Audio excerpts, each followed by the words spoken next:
T6, symétrie, translation. Donc sur la figure, j'ai un pentagone régulier, et on me dit que chaque angle mesure 108 degrés. Donc notamment celui-ci. Là, j'ai 108 degrés. Cette partie orange. Voilà. Cet angle-là, ce secteur-là.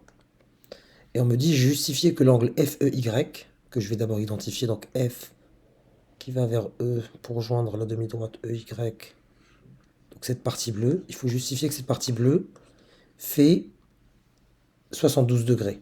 Point d'interrogation sur cette partie bleue. Tout simplement, l'idée est la suivante.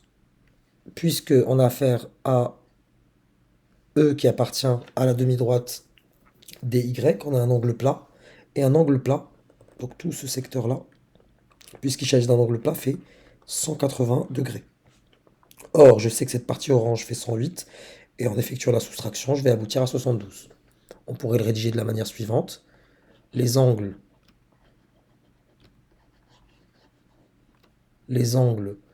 DEF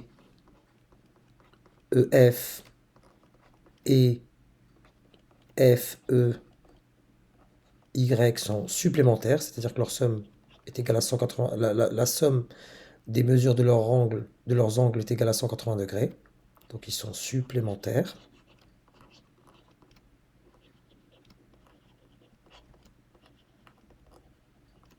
Donc l'angle FEY est égal, la mesure de cet angle est égale à 180 moins la mesure de DEF, soit 180 moins 72, pardon, je me précipite trop sur la réponse, moins 108, qui est égal à 72 degrés. Là, on nous demande de compléter le bloc pentagone à rendre en annexe pour obtenir un pentagone régulier. La variable longueur permet de modifier la longueur des côtés du pentagone. Bon, pour tracer notre pentagone, il y a 5 côtés. J'indique ici qu'il y a 5 côtés. Et l'orientation, telle est la question, donc je vais commencer. Là, il y a la trace, puis je m'arrête ici. Or, en m'arrêtant là, mon orientation, c'est une flèche, je suis bien là, regardez bien. Ça, c'est ma position, mais mon orientation est ici. Pour rejoindre ici ce côté-là, je dois effectuer une rotation de tourner vers à gauche de combien pour que mon bleu passe de cette position, donc que ma flèche bleue passe de cette orientation à celle-là. C'est tout simplement 72 degrés. Le piège serait de mettre le 180 qui a là. Le 108 qui est là. En vous orientant de 108, vous ne serez pas du tout dans un cadre de pentagone régulier. Donc on va tourner de 72 degrés. Camille, Lou, Zoé ont chacun codé un programme qui trace un pentagone et son image par l'une des transformations suivantes. Donc on a une translation, c'est-à-dire un glissement, une symétrie centrale, une symétrie par rapport à un certain point, et une rotation par rapport à un point également. Programme de Camille. Quand le drapeau vert, cliquez, effacez tout.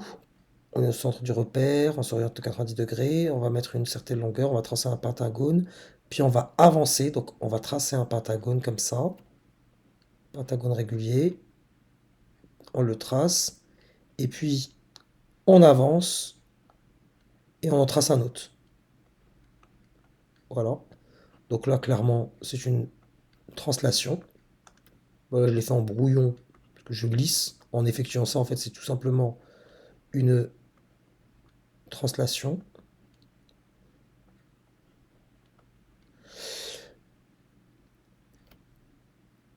Programme de loup. Qu'est-ce qui se passe pour loup? J'ai le pentagone, je m'oriente de 60 degrés, et je trace un autre pentagone. Donc c'est une rotation de 60 degrés. Et pour le 180 degrés, bien entendu, faire un demi-tour, ça renvoie à la symétrie centrale.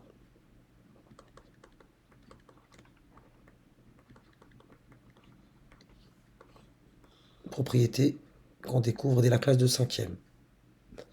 Et là, on nous demande, les 3 élèves ont effectué une copie d'écran de ce qu'ils ont obtenu sans indiquer leur prénom et leur nom. Donc copie, donc là j'ai affaire ici à une symétrie, voyons voir, centrale. Et la symétrie centrale c'était Zoé. Symétrie centrale c'était Zoé. Zoé, donc c'est le copie d'écran 2. Copie 2. Numéro, donc c'est le numéro 2. Et c'est symétrie centrale par rapport à un point.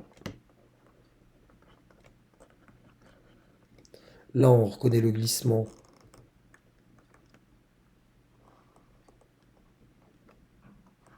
Donc, il s'agit d'une translation. La translation, on avait dit que c'était Camille. Ça renvoie à la copie d'écran 3 et c'est une translation. Et enfin, Lou, c'est une rotation. Donc même si on a des difficultés par rapport à la rotation, par élimination, on aboutit à la rotation ici. Sophia souhaite illustrer à l'aide d'un programme l'effet d'une homothétie. Donc on a une autre transformation du plan qu'on n'avait pas vu jusque-là. Et on nous demande l'ordre d'apparition de l'instruction. Voilà, elle veut faire un programme qui va nous permettre de nous faire une homothétie avec un certain rapport. Il suffit de s'inspirer, on a bien vu.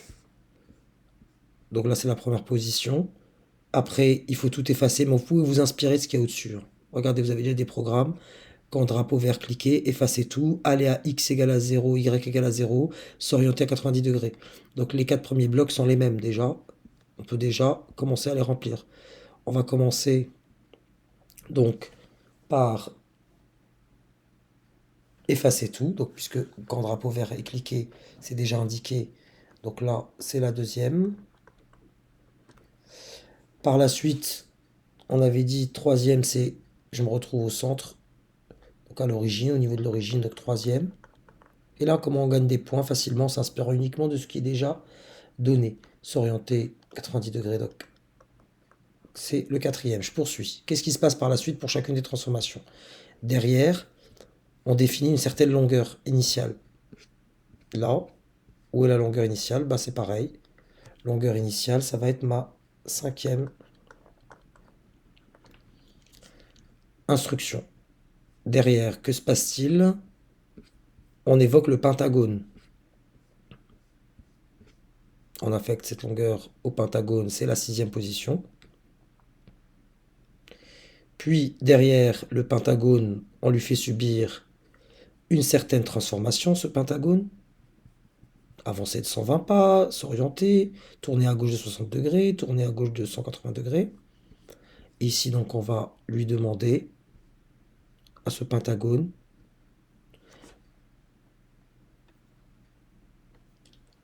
de lui mettre une certaine longueur. Voilà, ça va être notre instruction, ça va être la septième, avant cette dernière. Et vous obtiendrez alors le programme suivant que je vous invite à tester.